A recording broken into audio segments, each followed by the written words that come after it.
So, welcome all of you.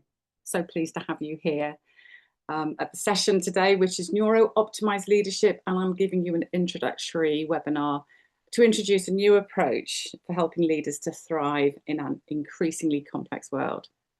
So I'm really grateful to you all for joining me today. The actual presentation I've got lined up for you is just over half an hour.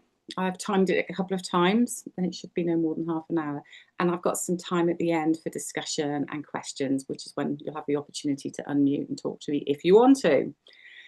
I'm recording the webinar for those that couldn't attend today. If you don't want your face appearing in the recording, not sure that it will, but pop your camera off. And I want to start by saying that traditional leadership development has been focusing on developing leadership skills and behaviours, and there's absolutely nothing wrong with that. Okay, I've been in that world, totally immersed in it. But today's webinar on Neuro Optimised Leadership is focusing on creating the neurological, psychological, and relational conditions that allow those skills and behaviours to emerge consistently. Because that is the critical missing piece in leadership development, and it's creating a talent ticking time bomb. As leaders underperform, people drop out of the workforce with ill health and burnout, talented people leave to build their careers differently, and organisations see employee engagement drop through the floor. More about that in a minute. So what's brought me to this work? Well, I've worked in organisations for over 20 years, developing leaders, managers, frontline staff, and I've designed, coached, delivered programmes and facilitated team development. I've been immersed in it. But what I've noticed is that since the year 2000, which of course was COVID year, what worked before that time is no longer having the same impact or effect. It's got a lot more complex, but I'm going to talk about that and talk about why I think that is. And just before we start properly, and I start saying some more about what neuro-optimized leadership really is, I just want to remind you that I suggested that you come to this webinar with a pressurized leadership situation in mind, something maybe that you've had to deal with, or a repeating situation that you have to deal with. And maybe it's a situation where you know you haven't or aren't bringing the best of yourself. Or a time maybe when you've seen other leaders that you work with bring knee-jerk behaviours that limit the opportunity for a better outcome. So if you have that situation in mind, it might help you see how neuro-optimised leadership and that approach would support better in those situations. So as you know, I'm Miranda. It's nice to have a friendly audience.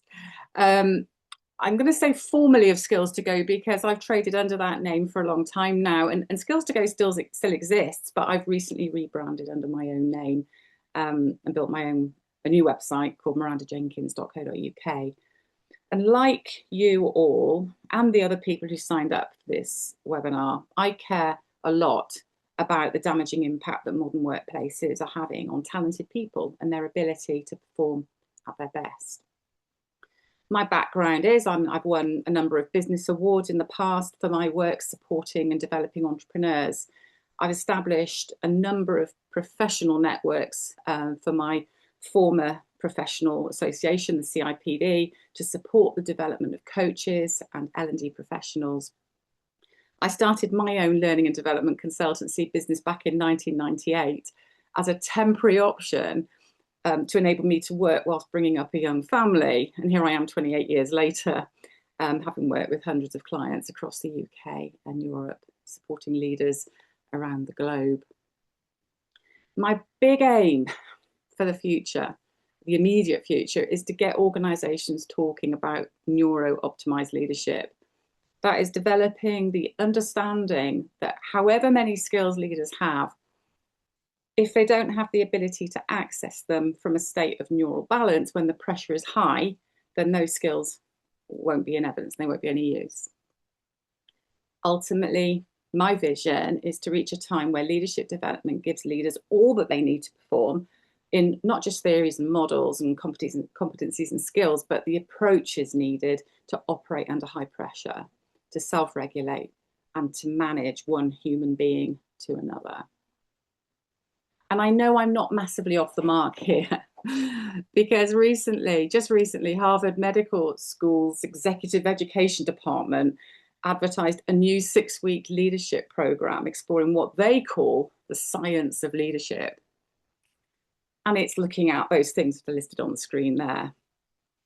The neuroscience of leadership behaviours, stress and resilience in leadership, organisational change in the brain, mindfulness and focused attention. So when, as a professional coach and a professional developer of people, you find that you're aligned with the world's leading, highly respected education establishments, that's a great endorsement. And yes, this is what is needed now.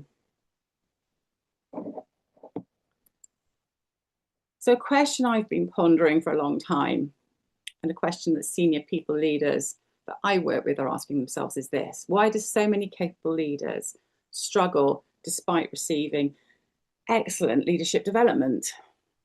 And it kind of relates to this age-old question around evaluating the true benefit of investing in learning development, or training as it's called. I mean, the question on the screen kind of gives L&D a bad name, and it gives those of us working in L&D a real headache. We know that the content of our leadership development programs is good, if not excellent, but why do good leaders struggle to implement the new behaviours and skills that they've been taught in real time? And this is a question that I've been unpicking and delving into. And as my own experience has grown in applying multiple brain integration techniques at MBIT in my coaching and leadership work, and I first trained as an MBIT coach over 10 years ago now, and I've subsequently added master coach and also an ICF qualification in embodied neuroscience coaching. Since I've been developing myself and my understanding of how people truly operate, it's become clear as day to me what the answer to the question on the screen actually is. And that's where Neuro Optimised Leadership has been born from. And the fact is, as you know, and the people who signed up for this webinar know, leadership has fundamentally changed. Today's leaders face constant change and transformation, and with that, a huge amount of uncertainty. There's hybrid and remote working, so they're managing people they never even maybe meet face to face. There's AI. There's more decisions. There's a greater emotional toll. There's constant interruption. There's more complexity. There's less recovery time. And my list could go on, and you could add to that, I'm sure. And it's not that many of those conditions I've listed haven't existed before. It's that it's now all happening at the same time. Multiple layers, multiple demands, 24/7, people working weekends and holidays out of choice now to keep on top of the inbox. And that's a worrying trend, and it's not getting any better, and it's likely to just get worse. So despite that, and leadership development hasn't changed that much to meet those changes. What I have seen change is the amount of time invested in leadership development. Things need to be shorter, quicker, fitted around other priorities, as if the leader's capability actually is the priority. And the format has changed significantly with trends towards self-led learning, bite-sized e-learning, pick-and-mix approaches. And guess what? It just doesn't seem to be helping much. So traditional leadership development has largely focused on the things on the left of the screen here. So nothing wrong with any of this. So developing competencies, behaviours, skills, introducing models and theories to underpin that. But the modern leadership reality is summarised on the right of the screen. There are people suffering with cognitive overload, emotional dysregulation, decision fatigue or complete avoidance, layer upon layer upon layer upon layer of complexity, and attention fragmentation caused by digital alerts, constant interruptions, multitasking, the mind pulled in multiple directions at the same time. And the question we have to ask ourselves is, are the things on the left helping leaders resolve the things on the right, or have we got a disconnect? And I think the reason that you're here with me today is that you recognise there's a bit of a disconnect going on here.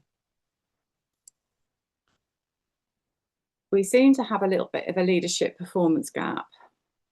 We're not seeing poor leaders, we're seeing capable leaders operating below their potential. And that's what leaders are telling me in coaching conversations, one-to-one environments. And that's the frustration that senior leaders are talking about. It's why can't our leaders perform better? There's something missing. And that's a completely different problem. So what builds leadership performance? And when we talk about there being a gap, what do we actually mean when we talk about maybe a leadership performance gap? And I'm sure you're familiar with the iceberg concept, the fact that what we see is just the tip of the iceberg. And when we consider what we mean by leadership performance, there's a tendency to focus on the stuff that can be seen above the waterline.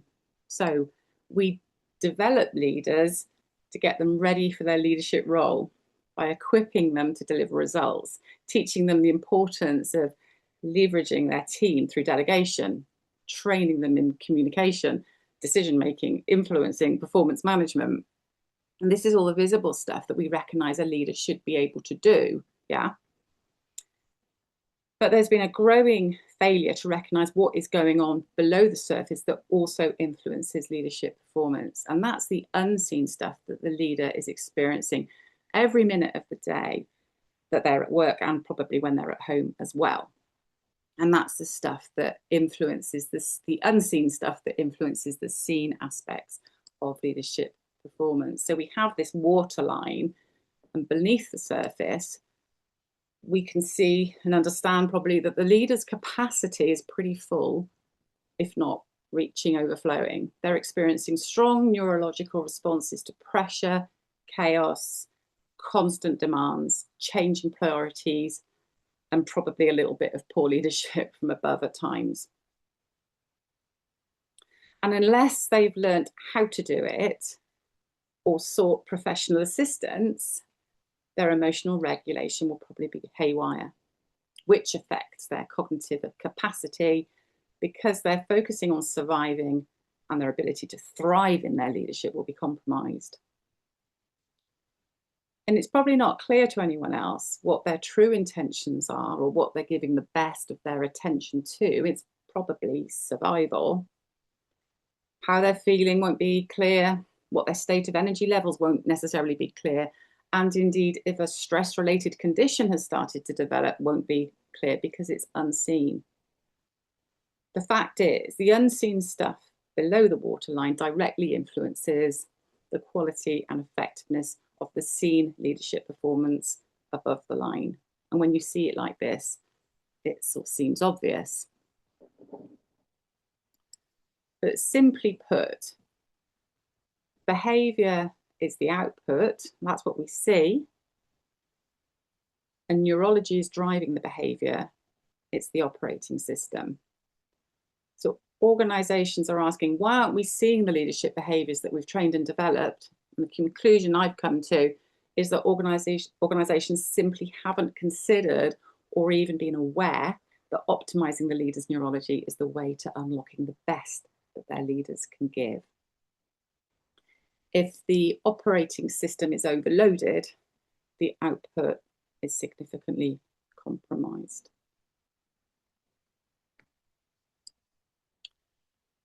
So what happens when leaders aren't neuro-optimised? Well, of course, it's going to have some impact. And I want to start by thinking about the impact on their team, because the leader's own state directly influences the team. It's called psychological entrainment, the process by which the team's rhythms synchronize with those of the leader. The leader's neuro-unoptimized state becomes an operating norm for everyone. So what's going on with the leader? They're probably experiencing unregulated stress. They've got their head down and experiencing tunnel vision. They haven't got the capacity to look wider and look at the big picture. There'll be poor communication, reactive decisions, defensive behaviours, decision fatigue or complete avoidance. And the more the things on the left prevail, the more we see the knock-on effects of the problems on the right. And do you know that Gallup's latest findings are that global employee engagement is running at only 20%. I couldn't believe it when I saw those were the statistics for 2026. 64% of those surveyed said they're not engaged, and 16% said they're actively disengaged. So what's going on? It's leaders that need to turn this round, and yet they're probably part of the disengaged majority. They probably want to do better, but they just don't have the tools in their back pocket currently. And I think that's a big problem for organisational performance. So this brings us to what needs to be done. Is it about training? Well, traditional leadership would see the problem and ask, what should we train leaders to do differently? But Neuro Optimised Leadership asks a slightly different question. It says, what basic neuro principles will help leaders to perform at their best? So my belief is that an awful lot of good training and development is already taking place and has taken place. Our focus needs to be on the missing piece, which is to how to enable leaders to use what they've already learned.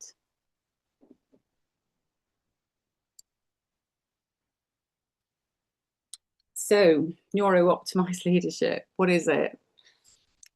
It's combined everything I've learned from studying neuroscience, training as a multiple brain integration techniques coach and embodied neuroscience coach, from working with and studying psychometric tools, from training in NLP and transactional analysis. It's from developing leaders for many, many years and seeing where leaders get stuck, from coaching, and also from my own leadership experience. So it combines neuroscience, leadership psychology, performance science, leadership practice, and practical lived experience. And it looks like this. I've brought all of that together to define 4 key principles. And I'm calling them principles. You could call them pillars, because they underpin the neuro-optimized approach. They're not necessarily a different set of skills for leaders to embrace. They're more about how to unlock the leader's ability to bring the best skills and behaviours that they have under the current difficult working circumstances. What we know is that sustained pressure takes a toll. Add to that the fear of failure, overwhelm, and imposter syndrome, and you've got a leader that probably has the skills but can't deliver what's needed in the moment consistently. Their nervous system will probably be in fight, flight, freeze, which is all about self-protection and which doesn't deliver what's needed from our people leaders. So I'm going to run through the principles in a bit more detail now, and I'd like you to keep in mind the high pressure leadership moment from your own experience that you've brought with you. And I'd like you to be asking, how could integrating this principle into my leadership transform my performance in that situation? So the first principle is dynamic learning and vulnerability. So there's quite a lot on the screen here, and I'm aware of that. If we could start on the left and try and stay with me as I progress across the screen, it'll just help you capture the important points. So dynamic learning and vulnerability. This is the leadership approach that respects and prioritizes continuous learning. And it's the approach that honors the recognition of not knowing as much as it recognizes what is known. Because the problem we have here is that many, many, many leaders believe they need to have all the answers. Traditional leadership development has often reinforced the idea that effective leaders should appear confident, decisive, and in control at all times. And this can create a fear of making mistakes, discourages experimentation, and reduces the opportunity for learning. It certainly discourages the preparedness to admit that a leader doesn't know. And in today's fast-changing world, certainty is no longer a sustainable leadership strategy. If we can just look at insight for a moment then. So what's the insight we can take from this and understand a little bit more about how the brain works? The brain is designed to learn through curiosity, feedback, and adaptation. And when leaders are willing to acknowledge uncertainty, ask questions, and remain open to learning, they encourage greater innovation, adaptability, and continuous improvement. So vulnerability is not a weakness, it creates the conditions for learning because of the admission that something isn't known and therefore needs to be learned. Now, the implications for a neuro-optimized leader are that that leader will intentionally model curiosity rather than certainty. They will invite challenge and different perspectives rather than trying to shut down challenge. They'll reflect on successes and failures without blame. They will seek feedback regularly, and they will demonstrate that learning is an ongoing process rather than a one-off seminar or a destination. Learning is continuous.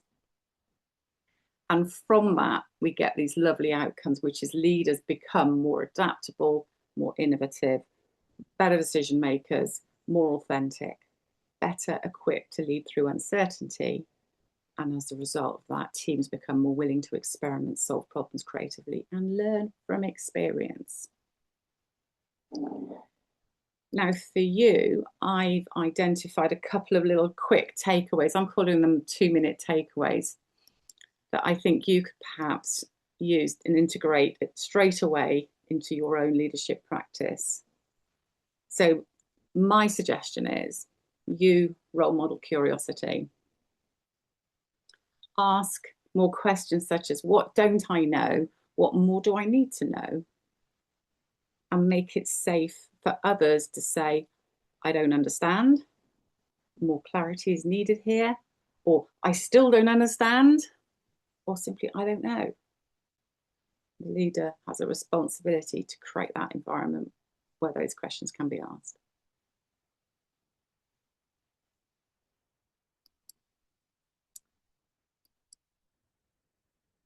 So the second principle of neuro-optimized leadership is psychological safety and connection. And this is the leadership approach that builds environments where people can bring their brilliance and feel safe to ask, to challenge, or to disagree. Again, if we could start on the left of this screen, because there's a lot on the screen here, just start on the left with me.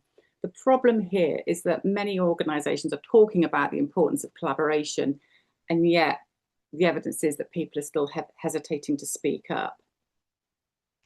There's a fear underpinning this, a fear of judgment, blame, getting things wrong, and all that limits communication, innovation, and engagement. When people feel psychologically unsafe, the brain naturally prioritizes self-protection over creativity and collaboration. Now, the insight we can take from this from a sort of brain perspective is human brains are fundamentally social. They want connection. And when people experience trust, belonging, and psychological safety, the cognitive resources become available for learning, problem solving, and innovation rather than self-defense. Connection isn't simply a nice to have, it directly influences performance. And the practical implications of this for neuro-optimized leaders are that they will intentionally build trust through consistent behaviours, no nasty surprises. They encourage open dialogue. They listen with genuine curiosity, respond constructively to mistakes, and create opportunities for everyone to contribute. And in terms of outcomes, what we see from leadership in the organisation is teams that are higher, where there's higher engagement, greater collaboration, better innovation, increased discretionary effort, and a stronger resilience during change and uncertainty. Individuals become more willing to contribute ideas, to challenge assumptions, and to support one another. And for you, as sort of quick takeaway here, something that you can implement immediately after today. I would suggest, to support psychological safety and connection with your people, you pause before reacting, particularly if there's been a perceived threat coming in your direction. Pause, balance your breath. I'll talk a bit more about that with the third principle in a moment. And consciously design your response. So act rather than react. And prioritize relationships every time, because preserving a relationship is easier than mending a damaged relationship. And welcome opposing views that may feel like a threat. Notice that and respond with a, that's interesting. Because just saying the words, that's interesting, and maybe smiling as you say it and pausing, it enables your neurological system to reduce the sense of threat and to increase the sense of curiosity you have around what's being said.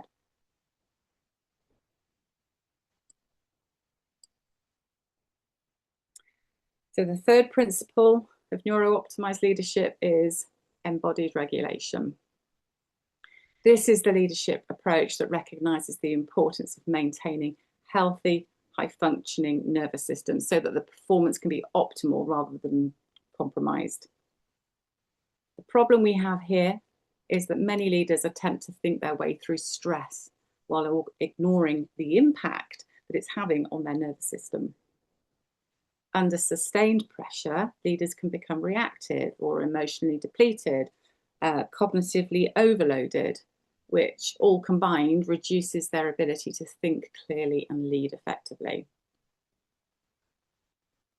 From a brain and a nervous system perspective, the insight here is that leadership isn't just a cognitive thing. It's not just happening up here in the head. It's physiological too, because our nervous system runs right through us. And our nervous system influences the amount of attention we can give, the emotional regulation, the decision-making, communication, and presence that we have. When leaders learn to regulate themselves physically and emotionally, they create the neurological conditions for better leadership.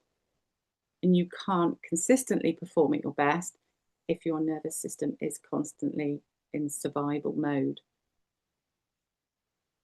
And the practical implications are that if we have neuro-optimized leaders, they intentionally recognize the early signs of stress and overload and develop practices that regulate their body and their mind. They prioritize recovery alongside performance, as would an elite athlete. They manage energy as deliberately as they manage time, and they respond thoughtfully rather than reacting automatically. And our leadership outcomes here that we can enjoy the benefits of is that leaders become calmer under pressure. They become more emotionally intelligent, better listeners, more resilient, more consistent in their behavior and decision making. And their presence creates confidence and stability for others. And for you, little 2-minute takeaway for you to think about as you work on regulating your nervous system. Notice how you're feeling. Don't ignore it. It's information, it's intelligence. Your body's telling you something when you notice your feelings.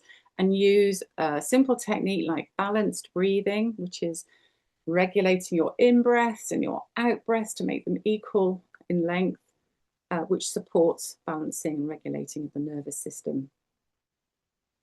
Use something called fire breaks to break a bad state that you notice that you're in. So finding something, your thing, that enables you to break out of that state, changing something so that you can re-regulate. And it's whatever works for you within reason. Okay, and keep those healthy and helpful, things that are going to help you in the long term, not be unhelpful in the long term. I'm thinking like drugs and alcohol here, possibly not helpful. But fire breaks could be leaving the situation for a couple of minutes, changing the scene, exercise outdoors, fresh air, coffee, drink, water. Maybe you need food to just energize yourself. But yeah, something, whatever it is for you that breaks this current state and enables you to just rebalance and re-regulate.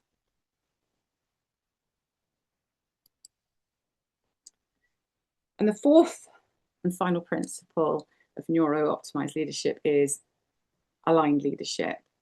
And this is a leadership approach that recognizes where our best intelligence comes from. And a credit here has to go to MBIT, the multiple brain integration techniques work that was originated by Grant Suzalu and Marvin Oka, who first introduced the idea of multiple brains and who've helped me to develop this principle of aligned leadership.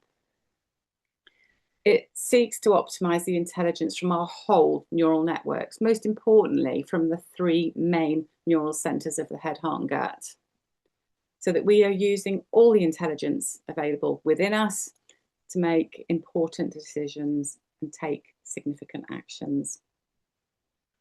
And the problem we've got here is that leaders are often experiencing tension between organizational demands and personal values and the day-to-day ability to show the right behaviors. And when the actions become disconnected from purpose and values, trust declines and decision-making becomes inconsistent and leadership loses credibility. And the fact is that under pressure, leaders will default to whichever part of their nervous system is shouting loudest. And often this is what I call the gut intelligence, which is often very active in self-preservation and in also helping us to perceive threat. So gut intelligence helps us to keep safe, but it also makes us believe that threats exist where they really don't.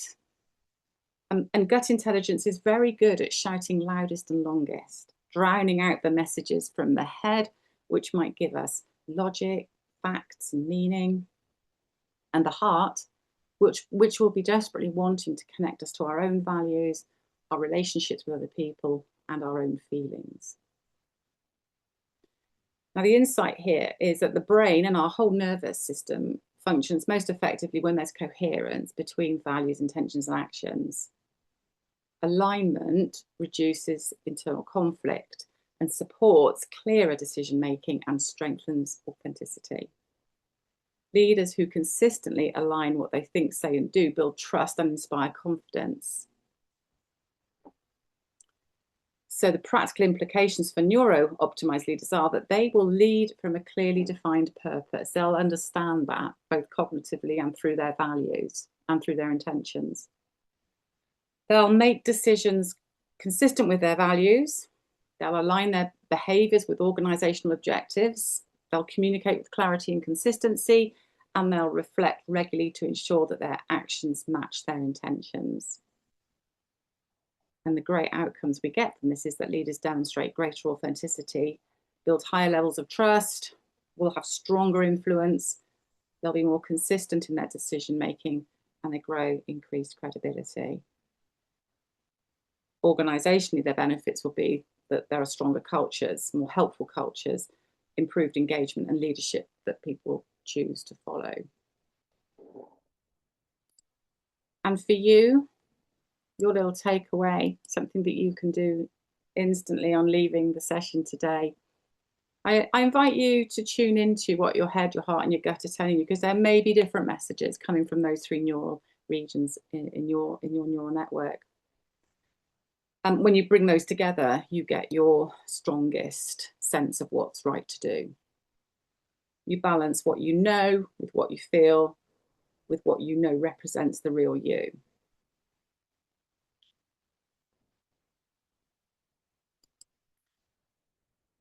So these four principles combine as one integrated approach. Neuro-optimized leadership is what I'm calling it. It's the missing bit, but it provides leaders with approaches that enable them to unlock the skills and bring the best of their leadership behaviours. Because ultimately, through this approach, the brain is being optimized along with the entire nervous system. It's being guided into a balanced and optimal state from which the best of the leader, the team, and the organisation can be accessed. So what needs to change here? Well, instead of asking our leaders to try harder or to hear time management being blamed for poor leadership performance, and instead of resorting to bite-sized development that can't be used under pressure and in the moment, or relying on theories and approaches that worked 20 years ago but not now, and instead of kind of just watching people burning out or firefighting or constantly struggling to keep up, Neuro Optimised Leadership offers something better. It's offering better brain states and nervous system regulation, better recovery, which will lead to better thinking. It prioritises relationships, which will bring about better communication. It prioritises creating the conditions for performance optimization so that leaders can then sustain performance under pressure. And it's not just the leaders who are going to benefit here. Organisations benefit too. From having to manage and deal with burnout, disengagement, poor decisions, fragmented teams that aren't communicating well, and psychologically unsafe cultures that limit performance, change resistance, energy being invested in self-preservation.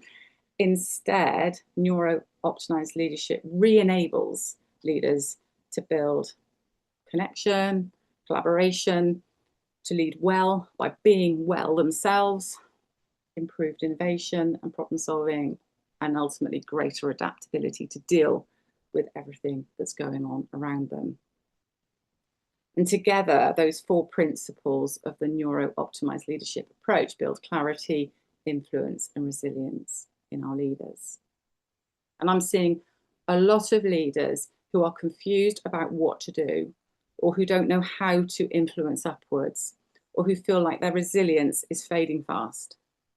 They talk about it as only being a matter of time before something breaks.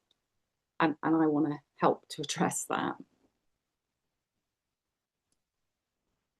So thinking from an L&D perspective here, I imagine you might be thinking, well, what exactly is neuro-optimized leadership? Is it a course? Is it a well-being program? Is it a 6-week leadership program like the Harvard one? Is it a one-off seminar? What exactly is it? And what I can tell you now is that neuro-optimized leadership, it's part of a culture change that's needed. The principles can be introduced as a series of standalone workshops to complement each other, or behavioral-based leadership training that's already in place, or it can dovetail with existing programs. So they can be standalone or it can be integrated. Embedding the neuro-optimized leadership approach happens through one-to-one coaching programs or group coaching, or through one-to-many seminars and workshops.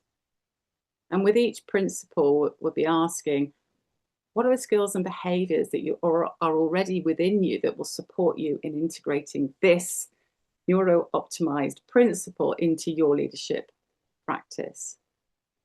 We'll draw on what's already in place and optimize it by exploring how those behaviours and skills are implemented and complemented by a neuro-optimized leadership lens.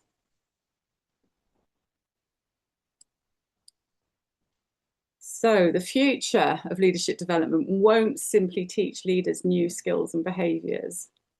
It will help them to create the neurological conditions in which those behaviours become possible. It's the missing piece, and it's such an important piece. And I'd love to work with you and your teams and support you in bringing it to your organisations so that they can integrate neuro-optimised leadership into their leadership practice. So I'm just going to hop to the end of the presentation here, and in a moment I'm going to hop back to a slide that I've just jumped past. This is kind of the official end of the presentation. Okay, so if anybody has to shoot off and hasn't got time to stay, I've got a couple of things I want to share with you, some things you can try, but for the purposes of the recording, this is me signing off. Thank you so much for being here in the webinar to explore neuro-optimized leadership.